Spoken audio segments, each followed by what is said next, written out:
Let's start with the preparatory work and try to achieve beautiful pointed feet without shoes. We are starting with the simplest position, pressing the foot against the floor. The most common mistake in this position is placing the toes on the floor. This prevents the ankle joint from fully opening, which in turn distorts the aesthetic lines of the feet.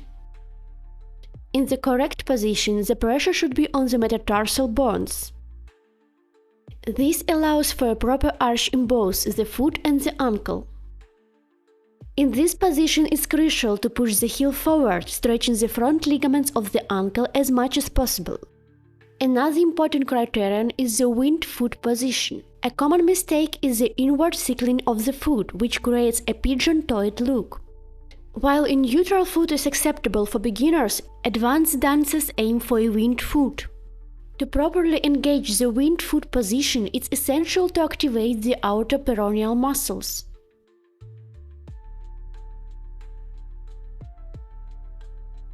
For a warm-up, I prefer alternating between high demi-point and full point positions. It's important to apply all the previously mentioned criteria and use the maximum range of motion. Work with both feet alternately.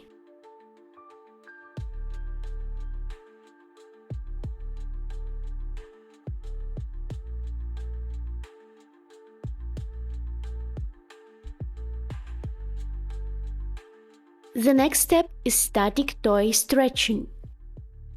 Avoid cycling foot and focus on fully opening the inner part of the ankle.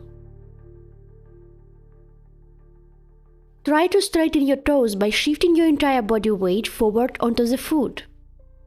During this exercise, make sure to fully open the ankle joint and extend your toes as much as possible, especially the big toe.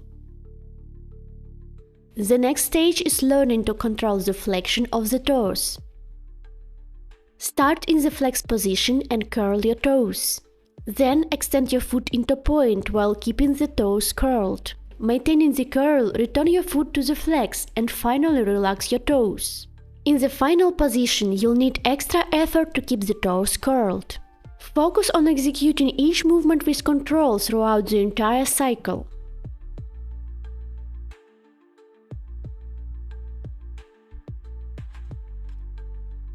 The next step is learning to extend the foot into point while pressing the toes into the floor. Gradually extend the foot, maintaining pressure through the tips of your toes throughout the entire cycle.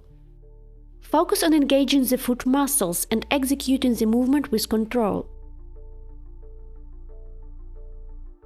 Always follow the winged foot rule. Repeat the same number of repetitions for the other foot. For the next exercise, you'll need an elevated surface, such as a step or a few books. Place half of your foot on the step, allowing the heel to hand off the edge. Keeping your weight over the heel, lower it towards the floor while keeping your supporting knee straight. You should feel a stretch in your calf muscles. This is a good sign. Repeat on the other leg. Without flexibility and mobility in the calf muscles, it's impossible to fully open the ankle joint. That's why working on this muscle group is a crucial part of foot development training. The next exercise is dynamic. Rise onto high demi-point, then lower deeply, letting the heel stretch towards the floor.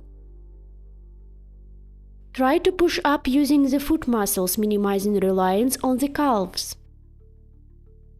This will help build foot strength and improve stability in the point position. Focus on feeling the work of the foot muscles and maintain control throughout the entire cycle. Hold the final stretch at the bottom to deepen the muscle release. At the end, hold the stretch in the lowest position.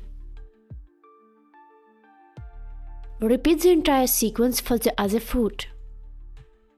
Another option is working with a resistance band. Bend your toes, wrap the band over the top of your foot, create slight tension and straighten your knee. From a flex foot position, extend into a pointed foot, overcoming the bend's resistance while maintaining the arch position. Do several repetitions and repeat with the other leg.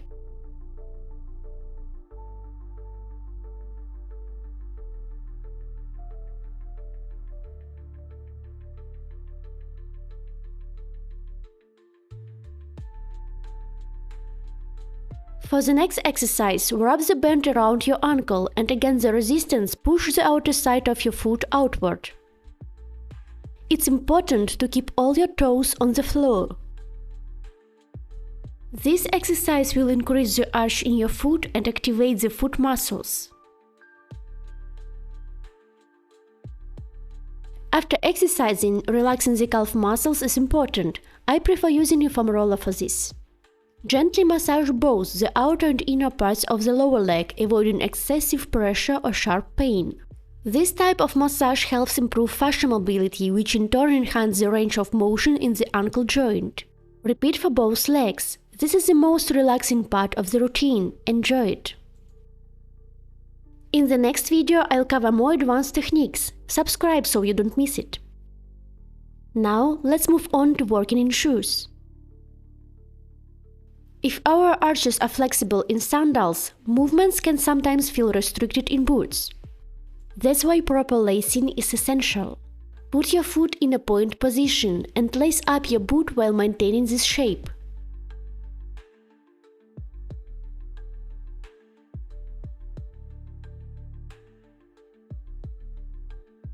This way, your ankle will have enough space for movement.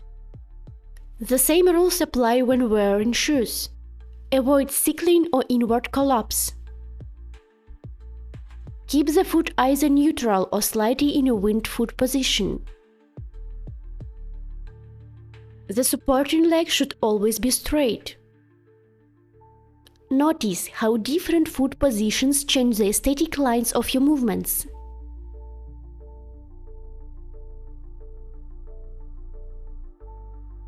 Start by rolling onto the platform one foot at a time, stretching your ankle to its full range.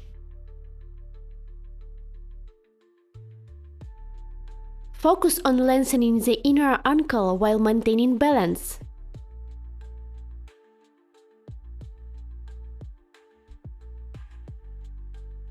Then try rolling onto both platforms simultaneously. Keep your knees straight throughout the entire cycle and fully extend your ankles.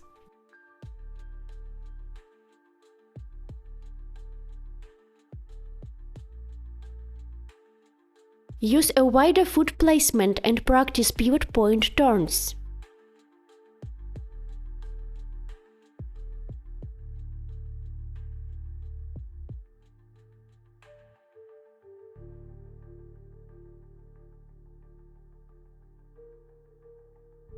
Another effective method is stretching each foot individually while seated.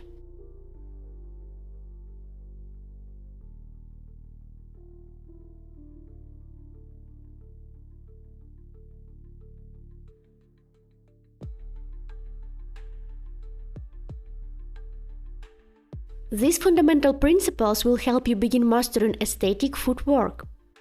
In the second part, I'll go over more advanced techniques, but it's important to prepare your feet with the simpler exercises to avoid injuries.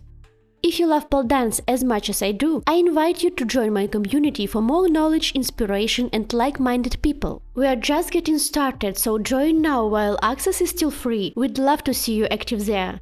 The link in the description below the video.